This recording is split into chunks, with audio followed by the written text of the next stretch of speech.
So, yes, so far we have completed 2 chapters from cell biology. What are those 3 units which are included in cell biology, ma?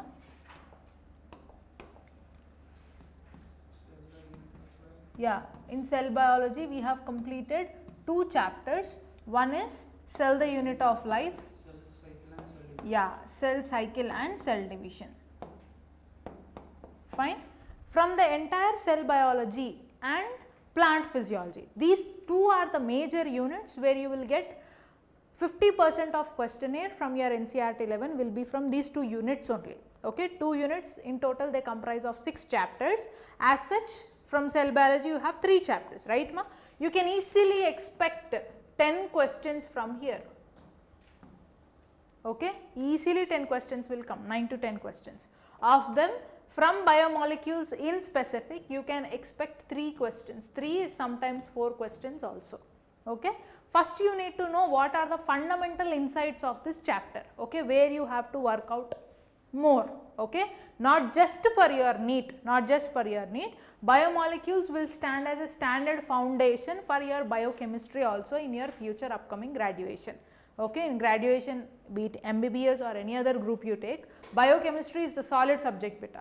For that subject, biomolecules is the foundation in your NEET or your intermediate. So, first let us look into the fundamental insights which are given in our NCERT, and of these all topics where we have to highlight more in our revision.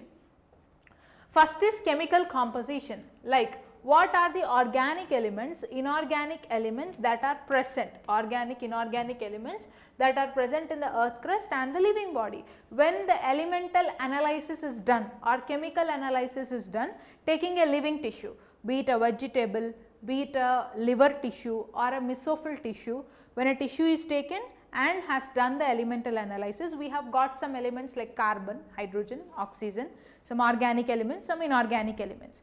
Same wise, when we have done the elemental composition for elemental analysis for an earth crust, we have got the same elements.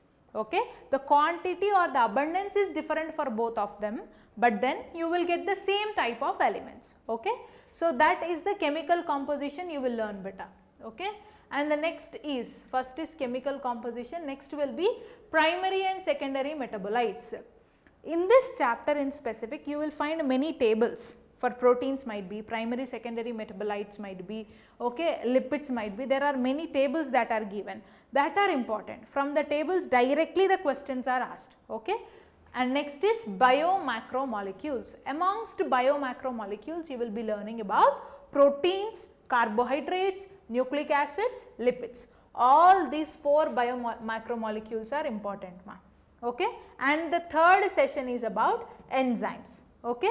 Definitely in every year of NEET examination, you will get a question from, 1 question guaranteed from biomacromolecules, 1 question guaranteed from the enzymes. Okay. And from elemental analysis and from tables of this chapter, you will get 1 more question. As such, approximately 3 to 4 questions we can estimate. Fine. In enzymes, what you have to learn, first is enzyme action or mechanism of enzyme action. We will have 2 models in there. One is induced fit model, second is lock and key hypothesis. Next is factors affecting enzyme activity, classification and nomenclature of enzymes, lastly cofactors.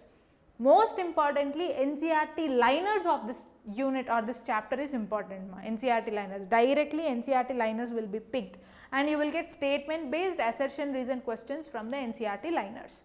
So, the fundamental insights are clear to you, know, you have got a clear picture, right?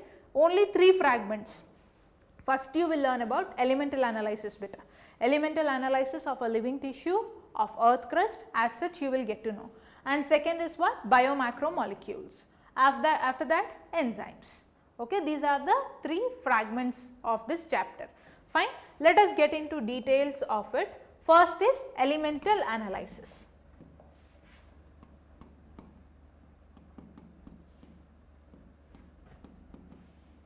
Elemental analysis. Fine. Ashrit, is room temperature okay for you? Yeah. So, elemental analysis, first you look into it. As I told you, the elemental analysis have been done both for the earth crust and human body. You got all the elements same, but then relative abundance is different. Look into the theory once beta. These are the NCERT liners. The elements present in the sample of earth crust are also present in the sample of living tissue. But then the relative abundance of carbon and hydrogen with respect to the elements is higher in the living organism than in the earth crust.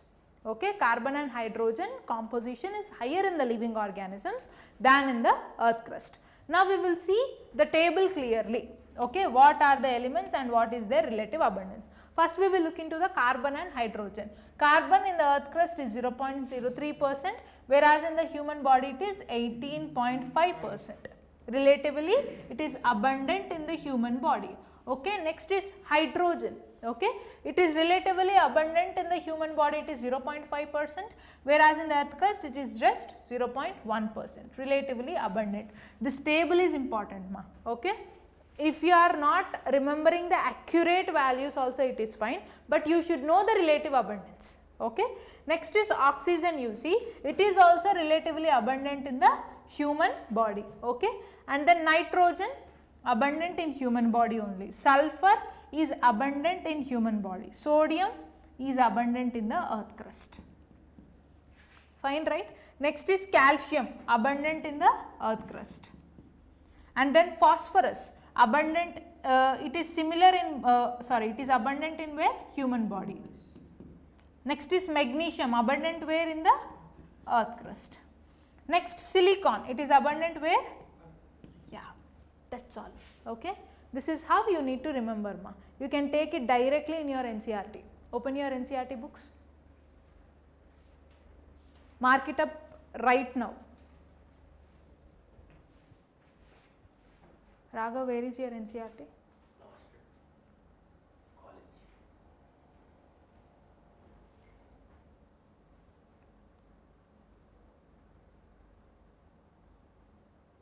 Just analyze each element, have a note of the relative abundance.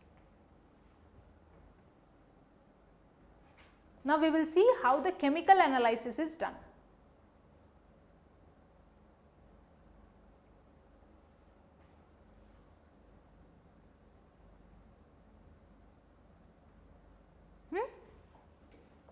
Chemical analysis, see how to analyze chemical composition. First what happens is you need to take a living tissue, be it a vegetable or a liver tissue or a leaf tissue.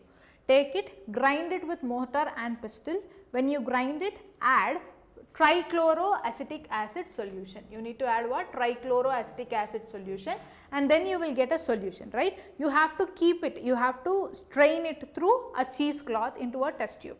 Okay, and then a thick slurry is obtained. In this test tube you can find a slurry is obtained.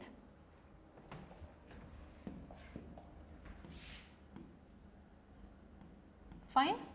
The one which is thick is placed at the bottom. This is called as acid insoluble pool. Acid insoluble pool. Acid insoluble pool is also called as retentate. Fine. And the slight compound, organic compound which is soluble, okay, that is obtained above. This is called as what? Filtrate. Filtrate or acid soluble pool.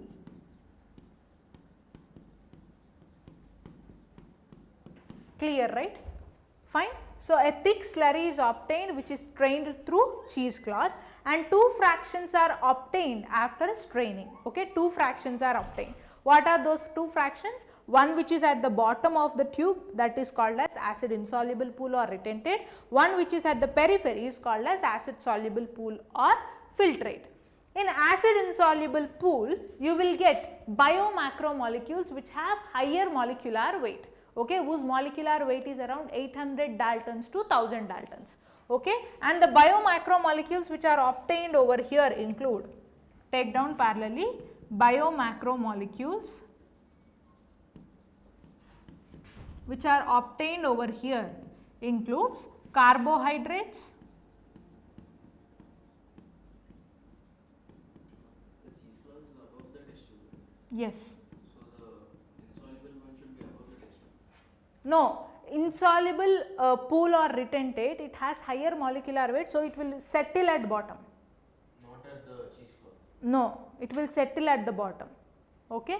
The one which is squeezed only will enter into the test tube. Okay, understood. In that also, yeah, in that also higher molecular weight ones will be settled at the bottom, which are free and lower molecular weight will be above the retentate. Okay. So, here you will find out what? Carbohydrates, proteins, lipids and nucleic acids.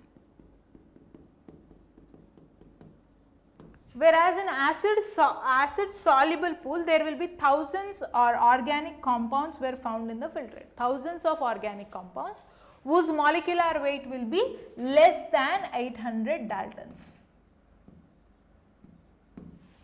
Okay. You can take approximately 18 to 800 Daltons. Okay. And here there is an exception for lipids which is important to be noted. Okay. Like lipid molecular weight will be less than 800 Daltons only, but then it is obtained in acid insoluble pool. It is settled as a retentate because whenever the tissue is squeezed with mortar and pestle, it is grinded with mortar and pestle, cell membrane of each cell will get ruptured. Okay. Cell membrane is highly composed of lipids, right? They will get ruptured and they will be forming micelles.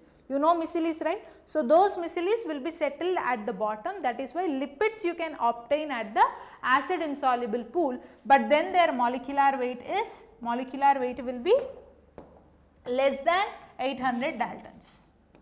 Molecular weight is less than 800 Daltons. Clear, right? Any doubt anywhere ma? In acid soluble pool, acid insoluble pool and the exception of lipids. Okay, take down quickly and then we can move learning into each biomacromolecule. Before that we will also exercise primary metabolites and secondary metabolites. Quick. What is mistakes? Good. See, this is the lipid bilayer composition, yes or no ma? Wherein it has hydrophilic polar head,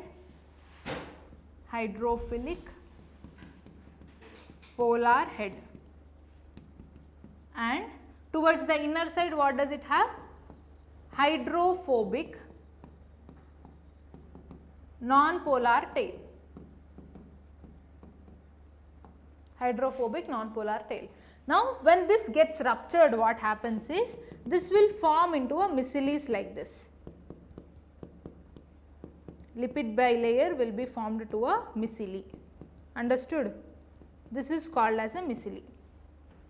These globules will settle at the bottom, that is retentate.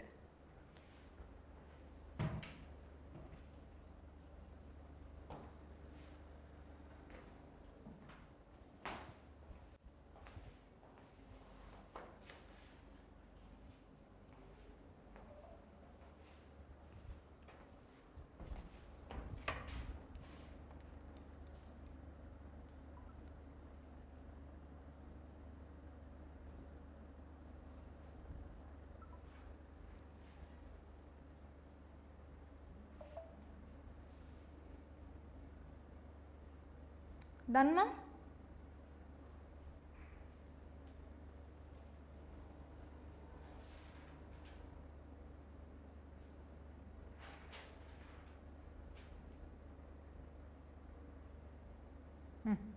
Now you see. So, this is grinding in mortar and pestle. This is how you strain through the cheesecloth and what you obtain in the glass or a beaker or a test tube. Okay. And here once you also look into the theory, retentate is acid insoluble pool, contains biomacromolecules like polysaccharides, nucleic acids, proteins and lipids. In the filtrate, that is acid soluble pool, this contains biomicromolecules whose molecular weight is less than 1000 Daltons, approximately 18 to 800 Daltons.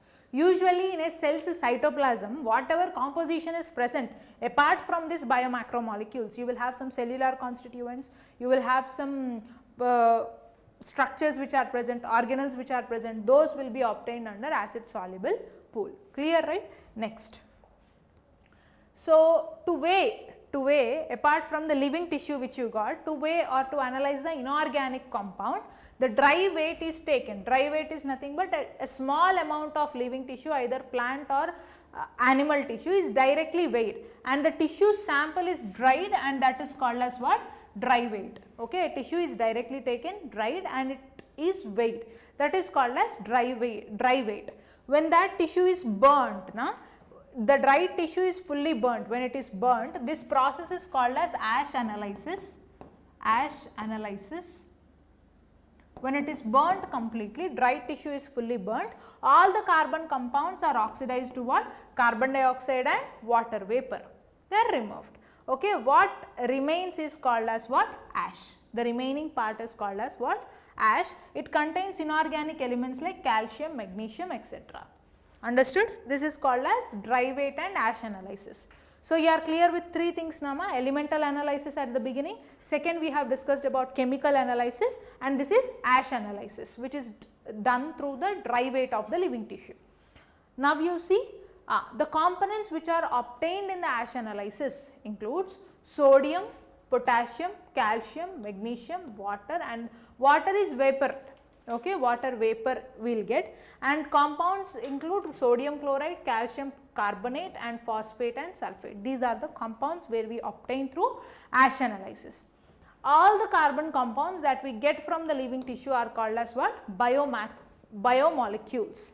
Okay, be it biomacromolecules, biomicromolecules or inorganic elements. All the molecules which are obtained from a living tissue are called as what? Biomolecules. Ash contains some inorganic elements like this, calcium, magnesium, etc. Inorganic compounds like sulphate, phosphate, etc. are seen in the acid soluble pool. Clear, right? Everything is clear till here, Noma? Next. Primary and secondary metabolites. Before entering into the concept, you should be clear with primary and secondary metabolites. Na? Primary metabolites are those metabolites or constituents which are involved directly in the growth of the plant body, okay, like carbohydrates, proteins, nucleic acids, lipids. These are primary metabolites. These will directly help in the metabolism of the plant body or in the growth of the plant, okay, or the living organisms. Secondary metabolites are synthesized from the biosynthetic pathways of primary metabolites, and these secondary metabolites are used for defense, okay, like resins, tannins, okay, all these are what? Secondary metabolites. They are used for defense, especially by the plants. Look into this clearly.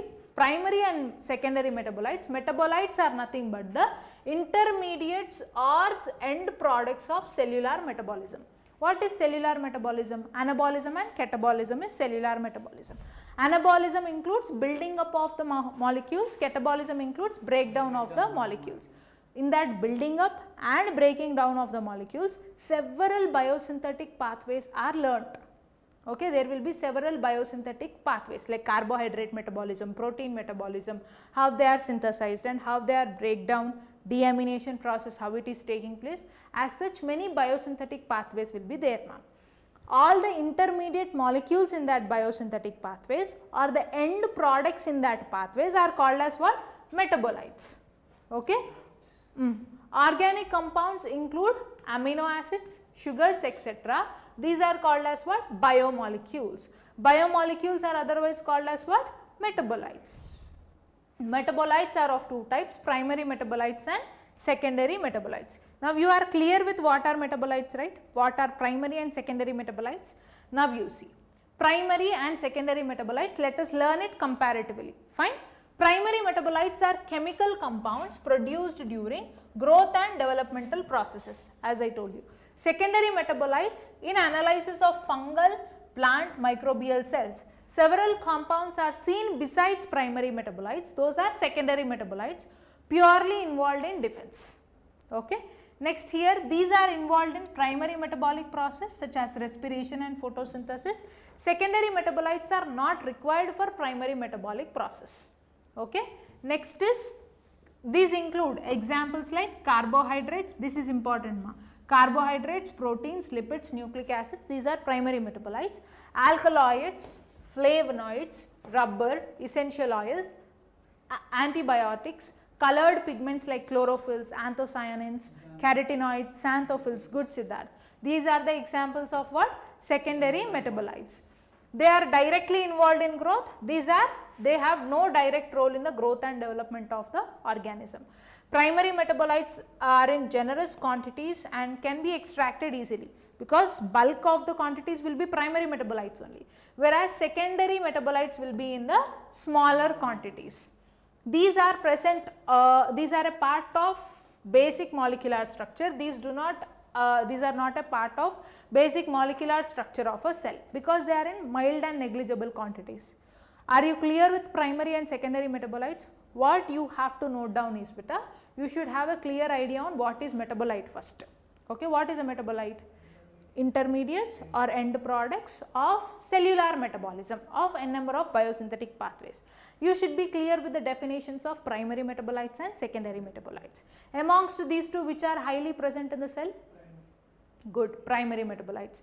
And you should be clear with the examples, what are considered to be the primary metabolites and what are considered to be the secondary metabolites. Look into the chart quickly. I will give you 2 minutes time. Any doubt anywhere, you can ask me.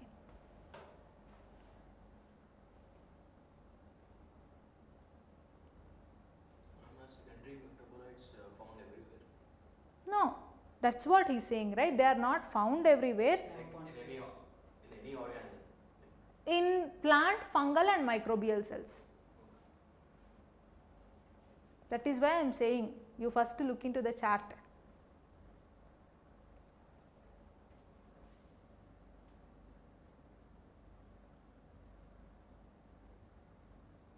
Once it is done, let me know, ma.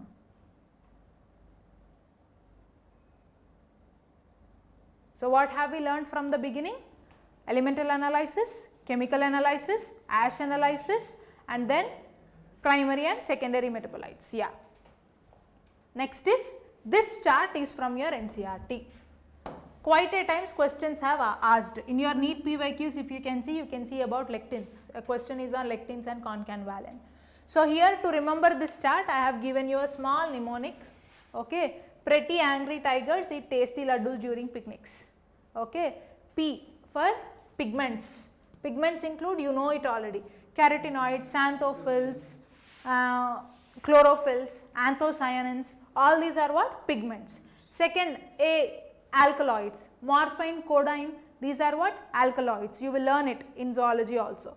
And the next is what? T, terpenoids, monoterpenes, diterpenes, sesquiterpenes, tetraterpenes, all these are terpenoids. And then is essential oils, only one example is there, you can easily remember it, beta, that is lemongrass oil. Essential oils are lemongrass oils. Next is toxins. Toxins include abrin and ricin. Lectins, only one example, lectins is only one example, that is concanvaline.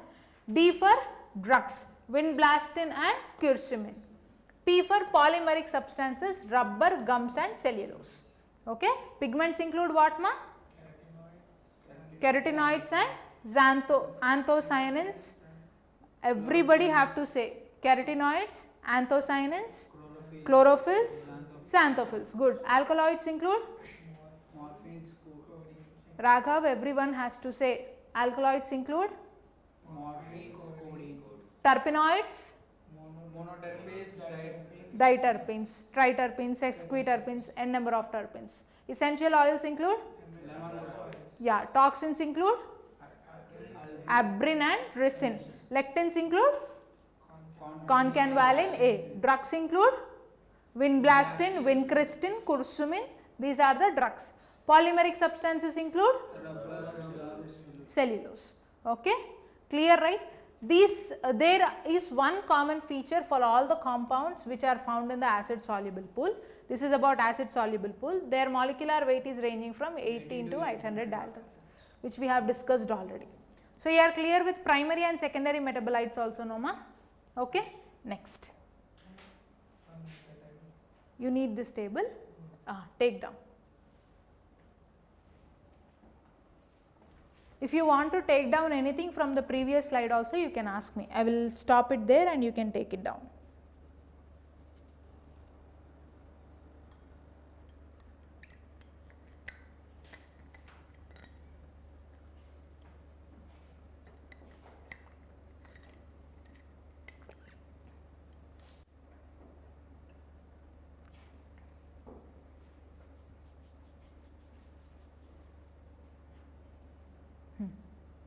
Done, right? Okay.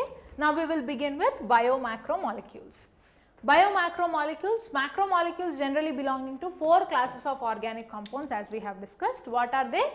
Polysaccharides, nucleic acids, proteins and lipids, of which these 3 will have a molecular weight above 800 Daltons to 1000 Daltons, whereas lipids will have molecular weight less than 800 Daltons, that is less than 800 Daltons, but then they are obtained in the retentate because they form micelles due to membranous rupture.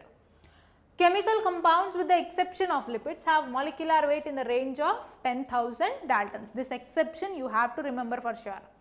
Above and above found in the acid insoluble pool. Lipids are not strictly macromolecules. Okay. Now let us start learning firstly carbohydrates, then proteins, after that nucleic acids and then lipids. Okay. First you see carbohydrates. Carbohydrates will have the chemical formula, general chemical formula, that is CnH2nOn. Okay, wherein carbohydrates, the main compounds in them, they are composed of what? Carbon, hydrogen and oxygen. These are also called as what, Nana? Saccharides. These are also called as saccharides because their basic components are what? Sugars. Okay, they are called as what? Saccharides in general because their basic components are sugars. They are of 2 types, small and large complex carbohydrates. Small carbohydrates are called as biomicromolecules and they are further divided into what? Monosaccharides, carbohydrates based on their structures, they are divided into monosaccharides, derived monosaccharides, oligosaccharides and polysaccharides. Okay. All monosaccharides are called as reducing sugars. Do you know what are reducing sugars and non-reducing sugars? Anyone here? Reducing sugars, non-reducing sugars. Sit properly. Sit properly. Sit straight. Yeah. Reducing sugars and non-reducing sugars. Reducing sugars are nothing but in the saccharides, if you are having free aldehyde and ketone groups. Free aldehyde and ketone groups, they are called as what? Reducing sugars, because those free aldehyde and ketone groups will interact with other sugars. Okay, that is why they are called as what? Reducing sugars. Those sugars which are not having free aldehyde and ketone groups, they are called as what? Non-reducing sugars. Remember this. Okay, because few of them, even though after going to graduation and anywhere, reducing sugars and non-reducing sugars, if someone asks, again blank faces. Should not be that. Okay, what are reducing sugars? The one which has what? Free aldehyde and ketone group, which can interact with the other sugars, which can form glycosidic bond and reduce the sugar. Okay. Now you see monosaccharides firstly. Monosaccharides are simple carbohydrates which cannot be further hydrolyzed into the smaller components. They cannot be further hydrolyzed into smaller components. These are composed of 3 to 7 carbon atoms. Okay, they are composed of what? 3 to 7 carbon atoms and are biomicromolecules. Okay, these are what? Biomicromolecules. For example, examples include what? Glucose, fructose, mannose, galactose and hexoses. Fine, right? So, what are monosaccharides? How many carbon atoms will be there, 3 to 7 carbon atoms. What are the examples of this? Glucose, fructose, mannose, galactose and hexoses. We will learn about each monosaccharide in brief. Okay? Glucose is also called as dextrose or commonly grape sugar or corn sugar. Okay? And it is most popularly noted as what? Universal sugar. Glucose is the universal sugar, fructose is the sweetest sugar, okay, and this is also known as what? Fruit sugar or levulose, okay, fruit sugar or levulose. And then monosaccharides have free aldehyde or ketone group, that is why they are called as what? Reducing sugars. So here you can see glucose, it has how many carbons, ma? Look, yeah, C1, C2, C3, C4, C5 and C6, 6 carbons. At the end here you have free aldehyde group, yes or no? And here you see C1, 2, 3, 4, 5. Yeah, it is fructose. Fructose, yeah, it also has 6 carbon. C1, C2, C3, C4, C5, C6. Okay, 6 carbons, fructose. Okay, it also has free aldehyde group. Galactose you see C1, 2, 3, 4, 5, 6 has free aldehyde group. Got it? All these are what? Reducing sugars. Number of carbon atoms in monosaccharide? 3 to 7. And what is the concept about glucose? Glucose is known as universal sugar, known as dextrose, grape sugar, corn sugar. Fructose is sweetest sugar, also known as fruit sugar and levulose. All monosaccharides are reducing sugars. Okay, ma? Next. Before going into oligosaccharides, you should know what are the derived monosaccharides.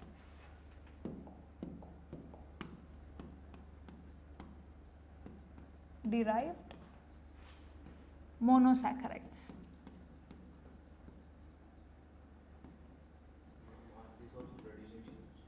Yes, derived monosaccharides are those monosaccharides which are modified. How? Because of some chemical interactions or chemical alteration, those monosaccharides which are modified are called as derived monosaccharides. Best examples for derived monosaccharides include ribose and deoxyribose. Ribose and deoxyribose. These both are what, ma? Pentose sugars. Yeah, 5 carbon sugars, 5 carbon compound. So here you see ribose.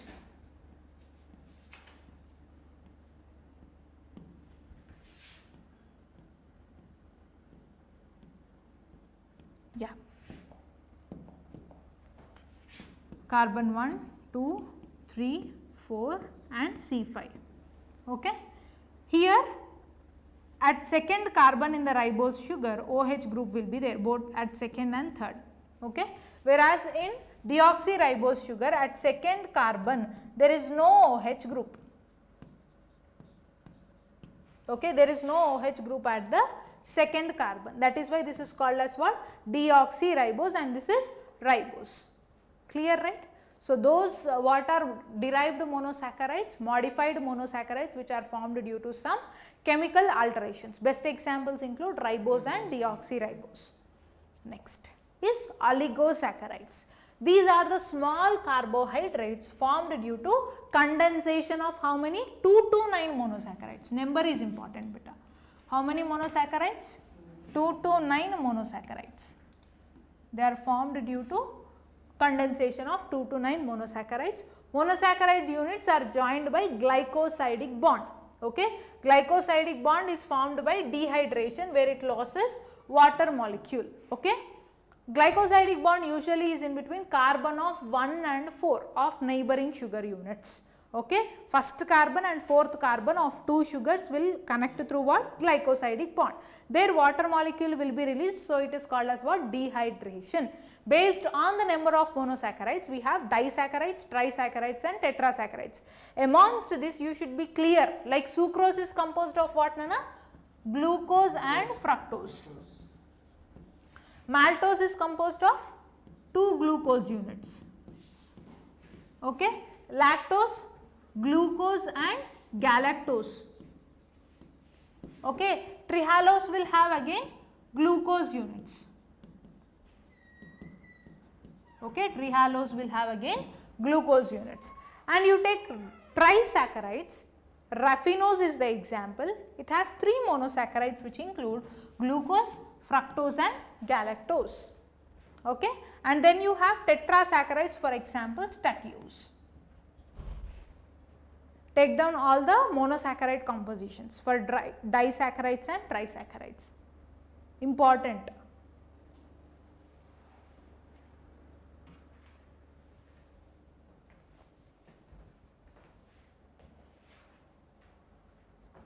Disaccharides, sucrose is composed of glucose and fructose, maltose 2 glucose units, lactose, glucose and galactose, trehalose is composed of again 2 glucose units. Fine. Once you are clear with oligosaccharides, we can move on to polysaccharides beta.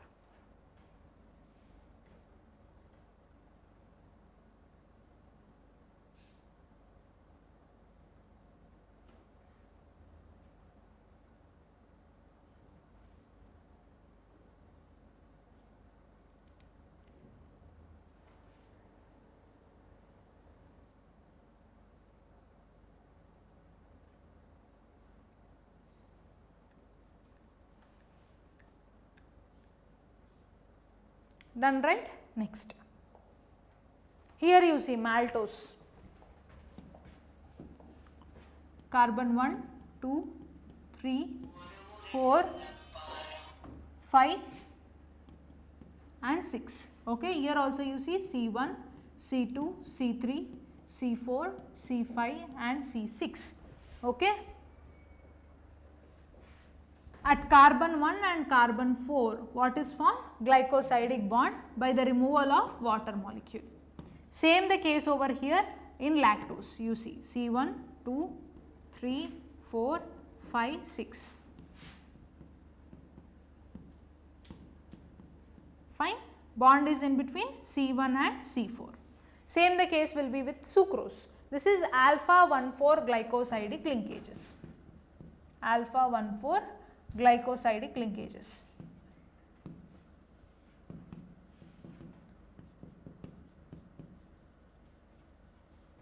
Fine, right? Any doubt anywhere, ma? Yeah. Next, polysaccharides. Polysaccharides are long chains of sugars. They are threads containing different monosaccharides as building blocks. Okay. In oligosaccharides, how many carbon atoms will be there? Very good. It is 2 to 9. Rest others, where are your brains? Polysaccharides, these are long chains of sugars of monosaccharides. The acid insoluble pellet has polysaccharides as another class of macromolecules. Linkage of polysaccharides, you see. In the structure of polysaccharides, monosaccharides are what? Building blocks. Monosaccharides are the building blocks in the structure of polysaccharides. The individual monosaccharides are again linked by what? Glycosidic bond. The glycosidic bond is formed by dehydration, we know that, between 2 carbon atoms of 2 adjacent monosaccharides. See, this is the bond which is formed. This is how, because carbon is having one H group and OH. Here also carbon H and OH. OH and H of 2 preceding carbons will be removed out, and that is how water will be dehydrated. And this is how the bond is formed. Clear? This is about polysaccharide introduction. We have 2 types of polysaccharides. We will call it as homopolysaccharides and heteropolysaccharides. Depending on the composition, polysaccharides will be of 2 types. Homopolysaccharides, these are formed by single monosaccharide units. Those are called as what? Homopolysaccharides. Heteropolysaccharides, they are formed by different monosaccharide units. Here you see homopolysaccharides. Okay, includes starch, chitin, glycogen and cellulose. Heteropolysaccharides include what? Peptidoglycan and agar. Here you see, ma, look into the definition once, formed by polymerization of only one type of monosaccharide. Here they are formed by condensation of 2 or more types of monosaccharides and their derivatives. Clear? You have to know the examples of homopolysaccharides and heteropolysaccharides for sure. Important. Okay. Now you see cellulose. Cellulose is a polysaccharide consisting of only one type of monosaccharide, that is glucose. It is a homopolymer of what, ma?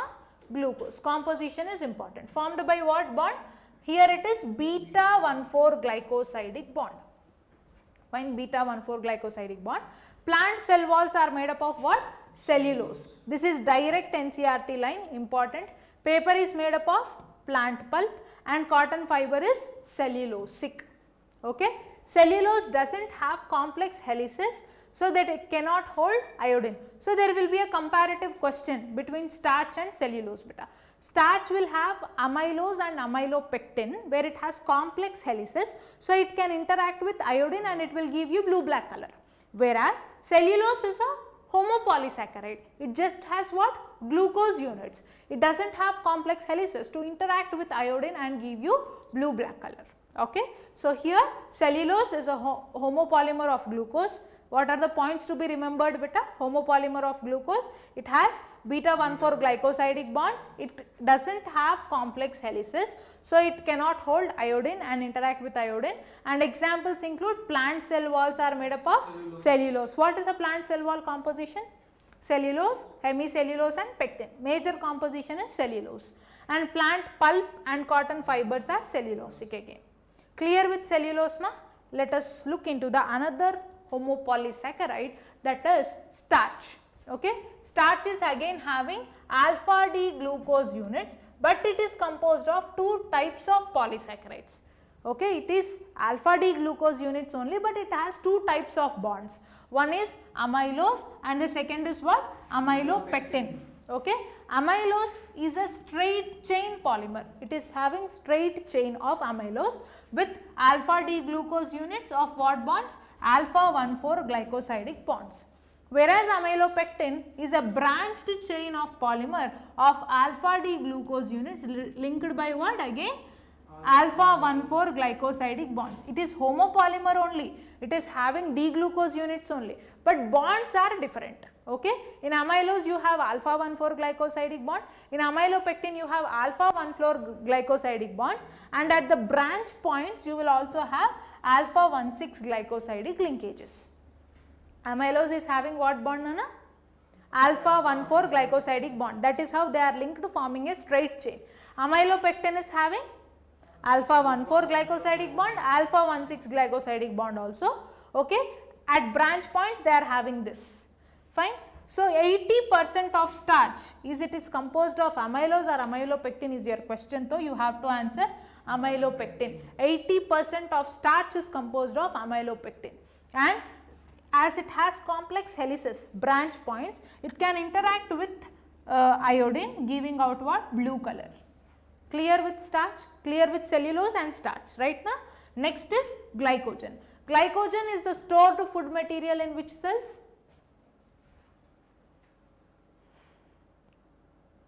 Starch is the stored food material in which cells?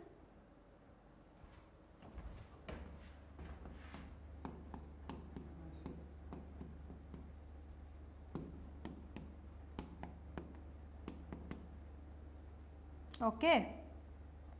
Glycogen is the stored food material in the animal cells. Okay. Starch is the stored food material in plant cells. Glycogen is another polymer of what? Alpha 1,4 glycosidic bonds and alpha 1,6 glycosidic bonds. So, here we will say like right end is the reducing end. What does it mean? This is the diagram of your NCERT, highly important, where this end is called as what? Right end. So, in this right end, can you see free aldehyde and ketone groups? So, that is why this end is called as what? Reducing end, because this can bind up with the other monosaccharide units, and this end is called as non-reducing end. Non-reducing end, left end.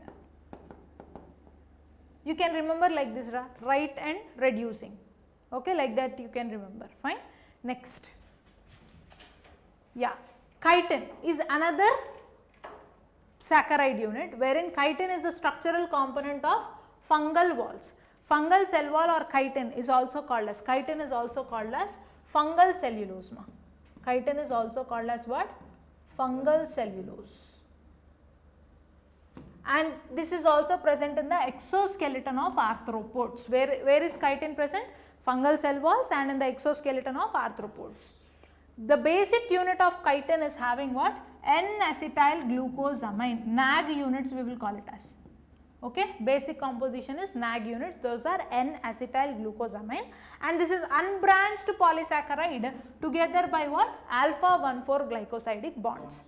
So the monomers of what? These are monomers of what? N-acetyl glucosamine units. Okay, and they are these are the and they are again binded with what? Alpha 1,4 glycosidic bonds. Three things you have to remember with chitin. Where are they present? Fungal cell wall, exoskeleton of arthropods. What are the monosaccharide units here? NAG units. Those are N-acetyl glucosamine. They are linked by what bonds? 1,4 glycosidic bonds. That's it. Next is inulin. Okay, about inulin there is only one sentence given in the NCERT, that is, it is a polymer of fructose.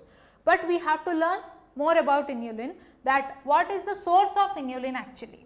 Source of inulin is, it is found in the roots and tubers of certain plants like dahlia, chicory, Jerusalem artichoke, asparagus, onion and garlic from Liliaceae family. Okay, from these parts you can extract the source of inulin.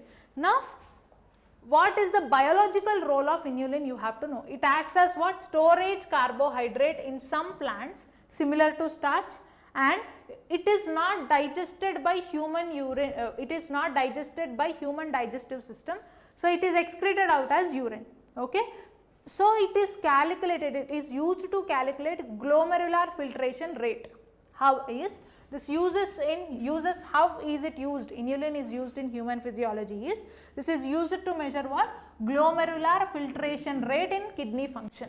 The more inulin concentration is there in the urine, the more will be the glomerular filtration rate. It is freely filtrated by glomerulus, not reabsorbed, secreted and metabolized by the kidney. Hence, inulin clearance is equal to glomerular filtration rate. Understood? This one point you remember, right, is enough. From human physiology, we can expect an application question, that is why I have given this. Okay. So, with this carbohydrates will be done. In our next class, we will look into the proteins, lipids and nucleic acids. So far in this class, what did we learn, beta? First is elemental analysis, then the relative abundance between earth crust and the living tissue.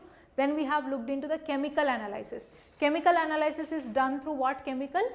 Trichloroacetic acid. Trichloroacetic acid. As such, two fractions are obtained. What are those two fractions? Acid insoluble pool or retentate and acid soluble pool or filtrate. Acid insoluble pool or retentate will have those macromolecules. What are they? Carbohydrates, proteins, lipids and nucleic acids. Okay, and acid soluble pool will have all the other cellular constituents, cellular organelles apart from this biomacromolecules. And lipid is not a true biomacromolecule because its molecular weight is less than 800 Daltons, but then it forms the micelles and gets settled in the retentate. Okay, what will be the molecular weight of those constituents which are extracted in the filtrate? 18 to 800 Daltons. Okay, strictly 18 to 800 Daltons. And then after chemical analysis, we have looked into primary metabolites and secondary metabolites. Examples of primary metabolites: carbohydrates, proteins, fats, nucleic acids and all the nutrients which are involved in direct growth and development of the organism. Secondary metabolites include flavonoids, alkaloids, tannins, resins.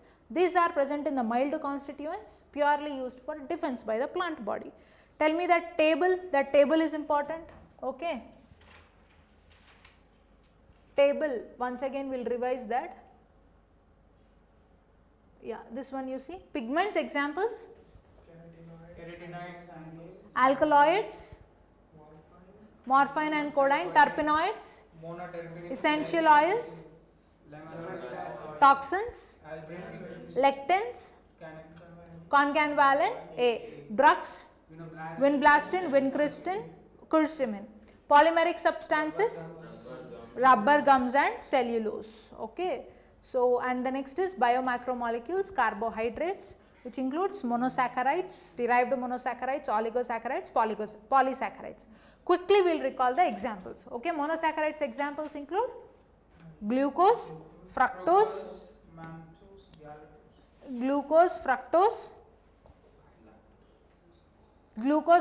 mannose, galactose and hexoses. Okay, and all the monosaccharides are what? Reducing sugars. Derived monosaccharides include what? Ribose and deoxyribose. Oligosaccharides will have how many monosaccharide units, ma? 2 to 9. Examples of oligosaccharides include disaccharides of glucose, fructose, maltose has 2 glucose units, lactose, glucose and galactose, trehalose has glucose units. Trisaccharides, raffinose includes glucose, fructose, galactose. Tetrasaccharides include stacchose. And then we have looked into the linkages. Polysaccharides we have homopolysaccharides and heteropolysaccharides. Homopolysaccharides include starch, chitin, glycogen, cellulose. Heteropolysaccharides agar and peptidoglycan. Cellulose is present in plant cell walls, plant pulp, fibers, okay, and they don't have complex helices, they don't interact with iodine, they have what bonds? Beta 1,4 glycosidic bonds. What is the monomer here? Cellulose monomer? Glucose, okay. Cellulose is built up by what? Single monomeric units, those are glucose. Starch, it is also having monomer, that is glucose, but then linkages are different. Amylose and amylopectin. Amylose will have alpha 1,4 glycosidic bond, amylopectin have 2 bonds, alpha 1,4 and alpha 1,6. Major constituent 80% of starch is amylopectin. As it has complex helices, it will interact with iodine and it will give the blue color. Next, glycogen, which is the stored food material in the animal cells, it also has alpha 1,4 glycosidic bonds and alpha 1,6 glycosidic bonds. So, right end is called as what? Reducing end, because it has free aldehyde and ketone groups. Left end is non-reducing end. Chitin, which is also called as fungal cellulose. What are the monomeric units here? NAD, N-acetyl glucosamine. Okay, inulin is a polymer of fructose. Okay, inulin clearance will be equal to glomerular filtration rate. Okay, so with this, up till carbohydrates we have done beta. In our next class we will look into proteins, lipids and nucleic acids. Okay, that's all for today's class beta. Thank you.